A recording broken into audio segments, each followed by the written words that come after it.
میں جب نیو کراچی میں کچھ دن میں نے امامت کی ہے تو وہاں ایک دیگ لے کے ایک آدمی گھومتا تھا, 16 مسالوں سے تیار کردہ بریانی. روزانہ ہمارے گھر کے باہر سے آواز آتی ہے 16, قیمت صرف 5 روپے, قیمت صرف 16 مسالوں سے تیار کردہ بریانی, قیمت صرف 5. کئی دن ہو گئے ہم سن کے کان پک گئے. میں نے کہا 5 روپے میں چاول نہیں آتے یار. لیکن ظاہر ہے انسان متاثر ہوتا ہے, ہم بھی متاثر ہو گئے. ہم نے کہا ٹرائی کر کے دیکھنے میں کیا, جب 16 مسالے, پتہ چلا 16 مسالے ہی تھے اس میں. چاول کہیں کہیں خال خال نظر آ رہے تھے, وہ 16 مسالے ہی تھے بس, خال خال کہیں چاول کا کہیں کہیں نظر آ جاتا تھا. وہ بیچارہ آپ بھی جانتے ہوں گے, سب لوگ جانتے ہیں, کافی مشہور تھا وہ. بہرحال اللہ اس کے رزق میں برکت دے, غریب آدمی تھا. تو یہ دیکھنا پڑتا ہے کہ یہ بات کرنے والا, بولو بھائی, کون ہے, اس کا علمی بیک گراؤنڈ کیا ہے, کہاں سے اس نے علم حاصل کیا. تو ایسے ہی نہیں اٹھ کے کوئی بھی چورن بیچنا شروع کر دے اور آپ متاثر ہونا شروع ہو جائیں. تو بات کیا کر رہا تھا میں, ہاں, تو میں یہ کہہ رہا تھا, دیکھو اس کی دلیل یہ کہ اللہ نے جہاں قرآن میں احکامات دیے نا, تو اپنا تعارف بھی کروایا ہے تاکہ پتہ چلے بات کرنے والا کون ہے. حالانکہ اللہ نے قرآن میں جتنی باتیں کی ہیں وہ باتیں بڑی مدلل ہیں, مضبوط ہیں, لیکن اس کے باوجود اللہ نے اپنا انٹروڈکشن بھی کروایا کہ بھئی میں کہہ رہا ہوں, لہذا یہ اس بات کو تمہیں اہمیت سے لینا پڑے گا. تو تعارف اس لیے کروایا تاکہ پتہ چلے کہ کہنے والا کون ہے. جب کہنے والے کا سمجھ میں آتا ہے نا کون ہے, تو پھر اس کی بات کی ویلیو بڑھ جاتی ہے. ہمارے ہاں کہنے والے کو تو دیکھا ہی نہیں جاتا. میں یہ نہیں کہہ رہا کہ صرف کہنے والے کی شخصیت کو دیکھیں, بات کو بالکل ہی نہ تولنے کی کوشش کریں, یہ بھی غلط ہے. بعض کہنے والے صحیح ہوتے ہیں مگر بک جاتے ہیں دنیا کی خاطر. مستند علماء ہوتے ہیں, بہت اچھے ہوتے ہیں, مگر لالچ میں آ کے الٹے کام شروع کر دیتے ہیں. تو پھر وہ اس کا ایک آپ کو معیار بتاتا ہوں. اس معیار بتانے میں میرے بیان پر ایک لوگوں کو اشکال ہوتا ہے, اس کا بھی جواب ہو جائے گا. ابھی میں نے بیان کیا تھا دمبے کی چربی کے فضائل بیان کیے تھے میں نے جمعے کے بیان میں, کہ بچوں کو یہ جو تیل کھلا رہے ہیں اس کے بجائے کیا کھلاؤ, چربی, خود بھی وہی کھاؤ. تو فیس بک پر اور یوٹیوب پہ تو کھلا تبصرہ ہوتا ہے. تو لوگوں نے مجھے یہاں بھی آ کے کہا کہ ہم نے جس ڈاکٹر سے بھی کہا, ڈاکٹر نے کہا یہ مفتی کیا کر رہا ہے, غلط گائیڈ کر رہا ہے لوگوں کو. بات آ رہی ہے سمجھ میں؟ چربی کھانے کی چیز بہت خطرناک, بہت ڈینجرس. پھر کسی نے مجھ پہ یہ بھی طنز کیا کہ مفتی صاحب آپ خود تو کہتے ہو کہ جس کی فیلڈ ہے اسی کی بات کا اعتبار ہوگا, تو کیا کھانا ہے کیا نہیں کھانا ہے یہ مفتیوں کی فیلڈ نہیں ہے, یہ کس کی فیلڈ ہے, ڈاکٹروں کی. تو آپ اپنے بیان سے رجوع کا, بولو بھائی, اعلان کریں. بات آ رہی ہے سمجھ؟ تو میں نے ان سے ایک بات کہی. اسی طرح یہ ایک اشکال ہو گیا, نوٹ کر لیں اس کو. ایک اور اشکال جو اس سے بھی زیادہ, میرا ایک کلپ ہے, اس کا نام کسی نے رکھا کہ خواتین جلدی بوڑھی کیوں ہو جاتی ہیں. وہ میں نے نام نہیں رکھا, وہ کسی یوٹیوب کا کوئی چینل ہے, اس نے اپنے چینل کو بڑھانے کے لیے نا, کیونکہ جب وہ خواتین دیکھیں گی خواتین جلدی بوڑھی کیوں ہو جاتی ہیں تو فوراً ان کا ذہن جائے گا اس میں ان کو جوان رہنے کا طریقہ بتایا ہوگا. یہ چینل والے بڑے ہوشیار ہوتے ہیں, ایسا اٹریکٹیو نام رکھتے ہیں کہ لوگ بھاگیں اس طرف. تو اس پہ میں نے بتایا تھا کہ 16 لاکھ کس سے زیادہ لوگ ہیں. ابھی ایک ہفتے میں 1.5-2 ہفتے میں جو ہے نا 18 ملین ہو گئے وہ, یعنی اتنی تیزی سے ابھی بھی جا رہا ہے وہ. ہر خاتون پوری دنیا میں, انگریز عورتیں بھی دیکھ رہی ہوں گی, ترجمہ کرا بھائی, اس کا ترجمہ کرا یار, ٹھیک ہے, انگریزی میں.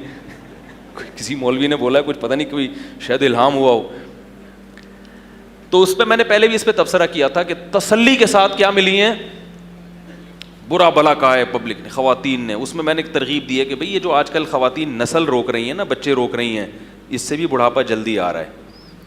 تو اس پہ بھی کہ بھئی یہ ایک کچھ ڈاکٹر خواتین ہیں, انہوں نے بھی کہا کہ یہ کون سا طریقہ ہے کہ جناب ہڈیاں مضبوط ہوتی ہیں, بچے پیدا کرنے سے تو کیلشیم جسم میں ختم ہوتا ہے, آئرن کم ہوتا ہے, کیلشیم وہ ایسی کی تیسی ہو جاتی ہے. اور پھر کچھ خواتین کے میسج بھی آئے کہ ہمارا تو 2 بچوں میں برا حال ہو گیا, اب کون سے زمانے کی بات کر رہے ہو, اور یہ وہ بہت کچھ. تو یہ 2 چربی ہو گیا, چربی پر ڈاکٹروں نے کھنچائی کی اور اس مسئلے پر. تو اور پھر مجھے یہ بھی کہ جب آپ خود کہتے ہو کہ جو جس کی فیلڈ ہے وہ اسی پہ اس کی اسی کے لیے ہے کہ وہ اسی پہ سوٹ کرتا ہے کہ وہ یہ کرے, آپ کی فیلڈ نہیں ہے تو آپ کیوں ٹانگ اڑا رہے ہو لوگوں کے معاملات میں؟ آپ کو کیا پتا کہ گھی کھانا ہے کہ ڈالڈا کھانا ہے؟ سمجھ میں آئی بات؟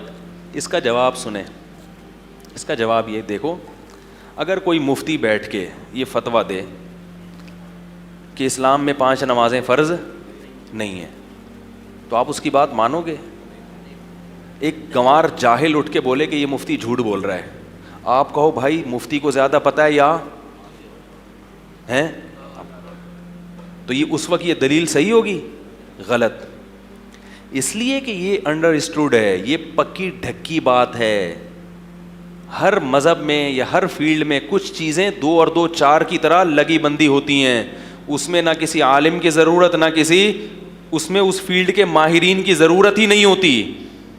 اس میں تو کوئی اگر اس کے خلاف کہے گا تو یہ اس کے بے وقوف ہونے کی علامت ہوگی. جو مفتی یہ کہہ دے کہ 5 نمازیں نہیں ہیں 4 ہیں, اس کا مطلب یہ مفتی نہیں ہے, یا تو یہ جھوٹ بول رہا ہے یا یہ مفتی ہے ہی نہیں, یا یہ پیسے لے کے غلط بیانی سے کام لے رہا ہے, یا اس کے پاس علم ہے مگر اس کی مینٹل اپروچ بالکل بھی نہیں, سے پتہ نہیں کون سی تحقیق نکال کے لے آیا یہ, یا اس کو کوئی اور بیوقوف بنا رہا ہے کوئی دوسرا مفتی. کچھ نہ کچھ دال میں کہیں نہ کہیں کالا کالا ہے. کیونکہ اسلام میں 5 نمازیں فرض ہیں, حج فرض ہے, اس کے لیے کسی سے پڑھنے کی کتابوں کی تو صدیوں سے متواتر چلی آ رہی ہے یہ چیز, اس میں تو دوسری رائے ہو ہی نہیں سکتی. تو اس میں علماء کا یا ان چیزوں کا اعتبار نہیں ہے, اس میں تو کوئی انکار کرے گا تو وہ کیا ہو جائے گا.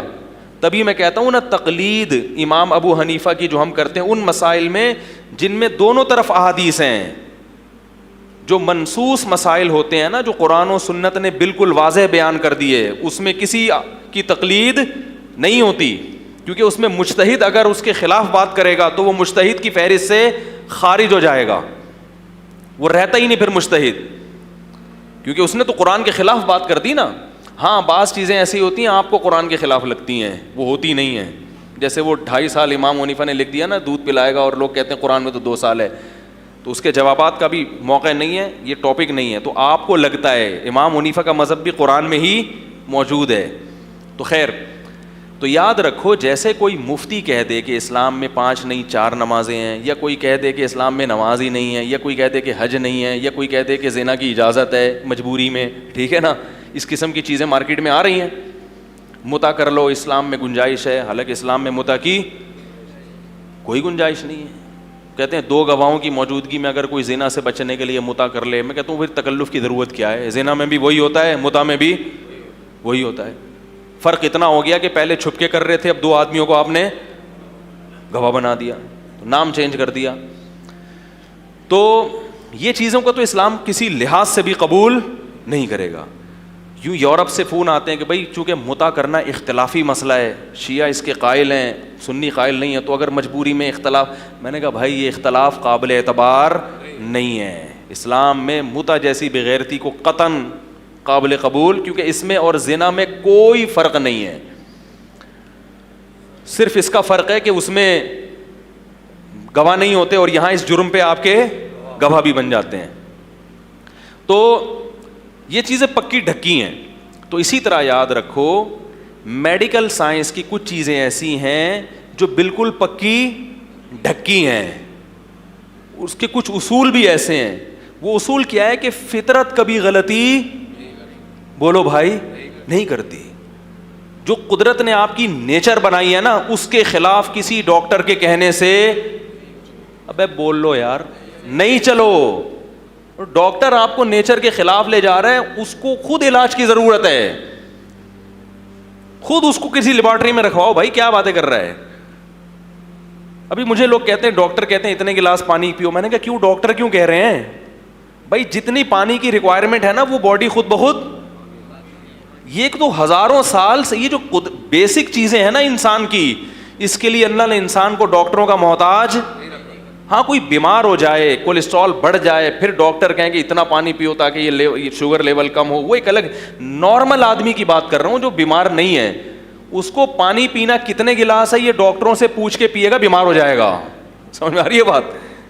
کیونکہ باڈی کی ریکوائرمنٹ کم ہے, ڈاکٹر نے 25 گلاس بول دیا, اب 25 پی کے بیڑا غرق ہو جاتا ہے گردوں کا.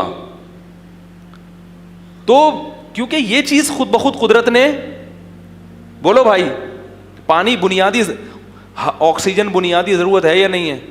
اب آپ کے ڈاکٹر صاحب میں نے دن میں کتنی دفعہ سانس لینا ہے؟